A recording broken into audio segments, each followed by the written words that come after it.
Imaginemos por un momento una trituradora química dentro del cuerpo humano. Ujú. Una que es capaz de atrapar y destruir una molécula en apenas 42 microsegundos. O sea, una velocidad brutal. Exacto. Hablamos de algo que ocurre en una fracción microscópica de un parpadeo. Es una maquinaria biológica implacable. Pero pensemos en lo que pasaría si mediante, no sé, ingeniería química, pudiéramos obligar a esta trituradora casi instantánea a detenerse. A atascarse por completo. Ajá, a atascarse durante 40 minutos enteros. De eso trata exactamente la inmersión analítica de hoy. Nos vamos a sumergir en el mundo fascinante de los agonistas colinérgicos de acción indirecta. Específicamente la familia de los carbamatos y los inhibidores reversibles. Sí, es un campo de la farmacología que nos demuestra cómo retrasar una enzima a nivel microscópico puede lograr lo que parece magia. Digo, devolverle más fuerza a un músculo paralizado o, bueno, volver a encender las luces en un cerebro afectado por el Alzheimer. Y para comprender la magnitud de esa manipulación temporal, primero debemos visualizar el escenario biológico donde ocurre todo esto, porque el sistema nervioso humano no es solo una red de cables estáticos. Claro, no es como una instalación eléctrica de una casa. Exactamente. Es un sistema que depende de una precisión temporal milimétrica, y en el centro de esta comunicación rapidísima existe un neurotransmisor fundamental llamado acetilcolina. Que es básicamente el mensajero estrella aquí, ¿no? Así es el mensajero químico responsable de llevar la orden de movimiento a nuestros músculos, de regular funciones autónomas y además de mantener conexiones cognitivas en el cerebro. Ujú. Pero el detalle crítico, el gran problema a resolver aquí, es que una vez que la acetilcolina entrega su mensaje, digamos, la orden de contraer un músculo, El mensajero tiene que desaparecer. totalmente, debe ser eliminado instantáneamente. Porque si se queda flotando en el espacio entre los nervios, el músculo jamás se relajaría, quedaría bloqueado en un espasmo perpetuo. Y para evitar ese caos, el cuerpo tiene su propia trituradora, que es la enzima acetilcolinesterasa. Y explorando los apuntes médicos sobre la estructura de esta enzima, es increíble ver el diseño que tiene. No es solo una molécula plana. No, para nada.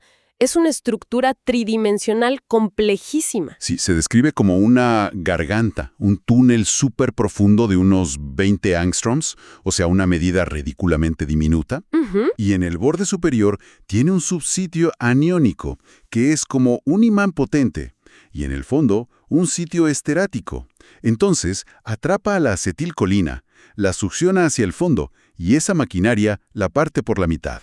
Y el nivel de eficiencia de ese diseño, desde la captura hasta la destrucción total en el fondo del túnel, es lo que permite que todo ocurra en esos 42 microsegundos que mencionabas al principio. ¡Wow! Literalmente, esta enzima trabaja al límite absoluto de lo que permiten las leyes de la difusión física. Es un mecanismo de limpieza tan rápido que el espacio sináptico queda libre de inmediato, ya preparado para el siguiente mensaje. Pero aquí es donde entra la variable que altera todo, nuestra clase de medicamentos de hoy, los carbamatos. Cuando estos fármacos entran al cuerpo, actúan como impostores. Tienen un diseño tan similar a la acetilcolina que la enzima dice, este es mi objetivo, y lo arrastra al túnel. Ajá, lo confunde por completo. Pero, en lugar de ser destruidos, estos medicamentos se anclan, forman un complejo súper estable. Y de repente, a la enzima le toma entre 30 y 40 minutos lograr romper ese enlace y escupir al fármaco. Y al atascar ese mecanismo de limpieza, el resultado biológico es masivo. Durante esa ventana de 40 minutos, la enzima está ocupada tratando de deshacerse del fármaco impostor. Claro, por lo tanto, toda la acetilcolina real y natural que el cuerpo sigue produciendo no tiene a dónde ir. Se empieza a acumular en el espacio sináptico, chocando una y otra vez contra los receptores celulares, potenciando la señal nerviosa. Para visualizar esto, me encanta la analogía de un guardia de seguridad en una discoteca muy exclusiva. Ese cadenero, el guardia, es la enzima. Es sumamente eficiente. Entra un cliente, que sería la acetilcolina natural, y el guardia lo saca casi de inmediato por la puerta trasera. Así que la discoteca siempre está vacía. Pero una noche llega un invitado diferente, el medicamento carbamato. Este invitado es carismático, súper conversador, y distrae al guardia durante 40 minutos enteros. Y mientras el guardia está distraído, hablando con él, Exacto. Mientras está distraído, todos los demás clientes, la acetilcolina natural, se cuelan a la discoteca. Y en cuestión de minutos, la pista de baile se llena por completo y la fiesta alcanza su punto máximo. esa es una imagen perfecta. El concepto de la fiesta llenándose ilustra muy bien la sobreestimulación de los receptores. Y por eso se les denomina inhibidores reversibles. O sea, no matan al guardia de seguridad. Claro, no destruyen la enzima para siempre. Exacto. Solo la distraen el tiempo suficiente para que la señalización neurológica recupere su fuerza. Ahora, si logramos que esta sustancia se acumule tanto, surge una pregunta logística súper importante. No podemos simplemente inundar todas las pistas de baile del cuerpo al mismo tiempo porque sería un caos total. Un caos biológico, sí. ¿Cómo deciden los médicos en qué parte del cuerpo ocurre esta acumulación? Y aquí entra una especie de pase VIP molecular. Todo se reduce a la estructura química, a la regla de las aminas. Esa es una de las partes más elegantes de esta farmacología. La clave reside en la barrera hematoencefálica, que es este escudo protector de grasas que rodea nuestro cerebro. Ujú. Y los científicos pueden usar una regla química para decidir si el medicamento la cruza o no. Por ejemplo, pueden diseñar compuestos con una carga eléctrica positiva permanente, que son las aminas cuaternarias. Como la neostigmina, ¿verdad? Exacto, o la piridostigmina. Al tener esa carga positiva de fábrica, son muy solubles en agua, pero repelen las grasas. Entonces, cuando llegan a la barrera del cerebro, Rebotan. literalmente rebotan. Su carga eléctrica les prohíbe la entrada, así que se ven obligados a circular y actuar exclusivamente en el cuerpo, en los músculos periféricos. Y por otro lado, si la intención es llegar al cerebro, a las neuronas centrales, usamos las aminas terciarias, como la fisostigmina o el donepezilo. Estas no tienen carga eléctrica, son neutras. Y por ser neutras, son lipofílicas, se disuelven en lípidos. Claro, y como la barrera del cerebro es pura grasa, estos medicamentos se deslizan como si nada, con su pase VIP directo al sistema nervioso central. Es fascinante. Y todo esto tiene un origen muy interesante en la naturaleza. Ah, sí, la botánica clásica. La raíz de los nombres, esto de stigmina, viene de la planta Physostigma venenosum, el famoso haba del calabar de África. De esa semilla, que era súper tóxica, se aisló la primera molécula neutra. Y a partir de esa plantilla natural, la ingeniería moderna ha hecho maravillas. Por ejemplo, algo increíble que mencionan nuestras fuentes es el demecario. Ah, el demecario es una locura. ¿Verdad? Básicamente, los químicos tomaron 2 moléculas de neostigmina y las unieron con una cadena larga de carbono. El resultado es un fármaco para tratar el glaucoma severo en los ojos. Y como tiene 2 extremos activos, se ancla con una fuerza tremenda a las enzimas del ojo. Logra un efecto que dura hasta 48 horas con una sola gota. Es diseño molecular puro para la comodidad de quien lo usa. Aunque claro, esa comodidad siempre requiere decisiones estratégicas. Y eso me lleva a hacerte una pregunta como de abogado del diablo. Si históricamente lograr que un fármaco entre al cerebro ha sido el gran dolor de cabeza de la ciencia, ¿por qué diseñarían intencionalmente medicamentos como la neostigmina, con carga positiva, que tienen la entrada prohibida al cerebro? ¿No es una desventaja? Parece una desventaja, claro, hasta que evaluamos qué enfermedad estamos tratando. Esa exclusión del cerebro no es un error de diseño, es la característica de seguridad más vital de la molécula. O sea, mantenerla fuera a propósito. Exactamente. Pensemos en alguien con debilidad muscular severa en las piernas. Si le damos un medicamento que también entra al cerebro sin necesidad, provocaríamos una tormenta neuronal. Claro, le estaríamos causando insomnio, pesadillas o hasta convulsiones por exceso de acetilcolina en el cerebro. Totalmente.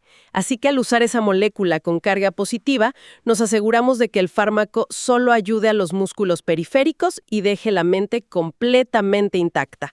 Es la máxima expresión de control de daños. Esa precisión, el poder decidir entre el cuerpo y la mente con solo alterar la carga de un átomo, es lo que dicta qué enfermedad vamos a tratar. Y esto nos lleva a las aplicaciones clínicas reales. Hablemos primero del cuerpo, de las aplicaciones periféricas sin pase VIP al cerebro. El ejemplo clásico ahí es la miastenia gravis. Una enfermedad devastadora.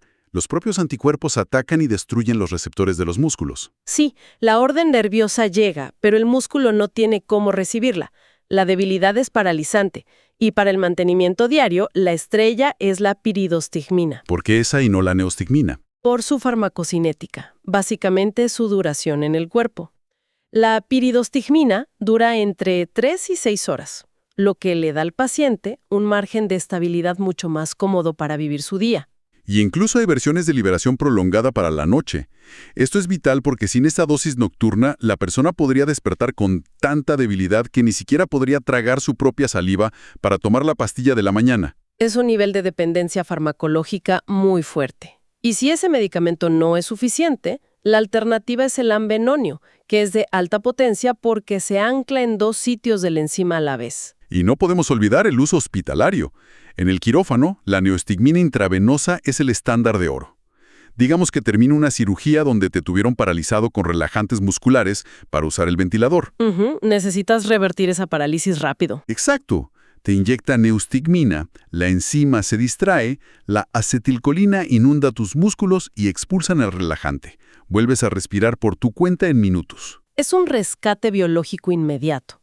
Pero claro, ¿qué pasa cuando el problema no está en los músculos, sino en la retención de memoria? Ahí es donde damos el salto al cerebro. Usamos las aminas terciarias para tratar el Alzheimer leve a moderado, donde las neuronas están muriendo y necesitamos potenciar la señal. Y aquí destaca muchísimo el donepezilo. Destaca por su vida media biológica, que es impresionante. El donepezilo logra mantener inhibida a la enzima durante unas 70 horas. ¿70 horas? Sí, casi 3 días completos con los niveles de acetilcolina altos tras una sola toma. Y el impacto de eso es enorme. Para el cuidador de un paciente con Alzheimer, donde la confusión o el olvido son cosas de todos los días, poder dar solo una pastilla diaria es un alivio tremendo. Definitivamente. Y hay otras herramientas centrales también. La ribastigmina, por ejemplo. Su gran triunfo es que se usa en parches para la piel. Ah, claro, para saltarse el estómago, porque tanta acetilcolina en el sistema digestivo causan náuseas terribles. Exacto. El parche evita ese malestar. E inhibe 2 tipos de colinesterasa a la vez. También tenemos la galantamina, que además de inhibir a la enzima, tiene un efecto dual, porque modula los receptores nicotínicos para que sean más sensibles. Pero a ver, si lo pensamos bien, tengo que hacer una observación crítica aquí. Si esos 2 fármacos solo evitan que se limpie la acetilcolina que aún queda, en realidad no están curando nada, ni la miastenia ni el Alzheimer. No, lamentablemente no. Es como si el tanque de gasolina de un auto tuviera una fuga enorme y la solución médica fuera simplemente instalar una bomba que inyecte combustible más rápido de lo que se pierde. Esa es la realidad fundamental, sí. Son tratamientos 100% sintomáticos. Mantienen el auto en marcha, lo cual es vital, pero no reparan el tanque.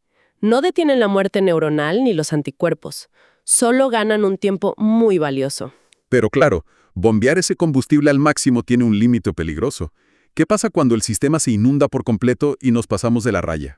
Entramos en lo que se conoce como el margen terapéutico estrecho. Si te pasas, provocas la temida crisis colinérgica. Y la crisis colinérgica suena como una pesadilla absoluta. Básicamente los receptores se sobreestimulan tanto que el cuerpo colapsa. Los músculos empiezan con temblores porque están hiperestimulados. Pero luego se agotan y pasan a una parálisis total. Y lo fatal es cuando esa parálisis llega a los músculos respiratorios. Y no solo eso. El sistema respiratorio sufre un segundo ataque desde adentro. La inundación de acetilcolina provoca un broncoespasmo severo, cerrando las vías, y las glándulas pulmonares empiezan a segregar fluidos masivamente. O sea, asfixia. Los pulmones se llenan de líquido, no puedes toser porque tus músculos están paralizados, y literalmente te ahogas. Salvar a alguien ahí requiere ventilación inmediata y mucha atropina. Porque la atropina bloquea físicamente los receptores y detiene ese caos de secreciones mientras la enzima se recupera. Y más allá de la sobredosis, la historia nos muestra que estos fármacos tienen un perfil de toxicidad sistémica muy delicado. Como lo que pasó con la tacrina en los años 90. Exactamente. Fue el primer tratamiento para el Alzheimer en Estados Unidos, pero causaba hepatotoxicidad masiva. Estaba destruyendo el hígado en casi la mitad de los pacientes. Tuvieron que retirarla del mercado. Digo, un 50% de toxicidad hepática es inaceptable. Y aunque los fármacos actuales son más seguros, el riesgo sigue ahí. Por ejemplo, casos rarísimos pero fatales con la galantamina, que causan síndrome de Stevens-Johnson. ¿Que es cuando el sistema inmunitario ataca la propia piel? Sí, es terrible. Y también hay interacciones estrictas. Un anestesiólogo jamás debe combinar uno de estos inhibidores con relajantes como la succinilcolina. Claro, porque el cuerpo usa una enzima parecida para limpiar la succinilcolina. Si detienes la limpieza, el paciente no despierta de la anestesia y se queda paralizado por horas. Es una paradoja increíble, ¿no? Totalmente. Es el mismo mecanismo que le devuelve la respiración a un paciente después de una cirugía exitosa, pero si te equivocas de fármaco o de dosis, es el mismo mecanismo que causa asfixia fatal. Es caminar por una cuerda floja biológica todo el tiempo. Y eso resume el poder de la farmacología moderna. Saber manipular microsegundos de la actividad de una proteína para mantener la fuerza de un paciente autoinmune. O ganar meses de memoria para alguien con demencia. Ujú. Requiere un respeto absoluto por la química. Entender por qué una pequeña diferencia en la molécula separa un salvavidas periférico de una entrada directa al cerebro humano. Definitivamente. Y tras entender este equilibrio tan delicado, creo que es el momento perfecto para cerrar nuestra inmersión de hoy con una idea súper provocativa extraída de nuestras fuentes. Digo, para que nuestra audiencia se quede reflexionando. A ver, cuéntame. La próxima frontera de todo esto. Porque ya sabemos que ahorita estos fármacos solo compran tiempo, solo distraen a la enzima de limpieza. Pero los científicos ya están trabajando en moléculas híbridas. Oh, claro, las terapias de doble acción. Exacto. Imaginemos una molécula que por un extremo hace su trabajo normal de proteger la acetilcolina, pero por el otro extremo tiene la capacidad de atacar el problema de raíz. O sea, combatir la neuroinflamación o detener el estrés oxidativo dentro del cerebro en tiempo real. Sería revolucionario. Totalmente. ¿Qué pasaría si la próxima generación de estas medicinas no solo nos gane tiempo contra enfermedades neurológicas, sino que ayude a reparar el daño original?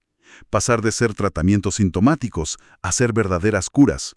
Es una esperanza biológica fascinante que, sin duda, vale la pena seguir explorando. Sin duda alguna. Es un futuro muy prometedor.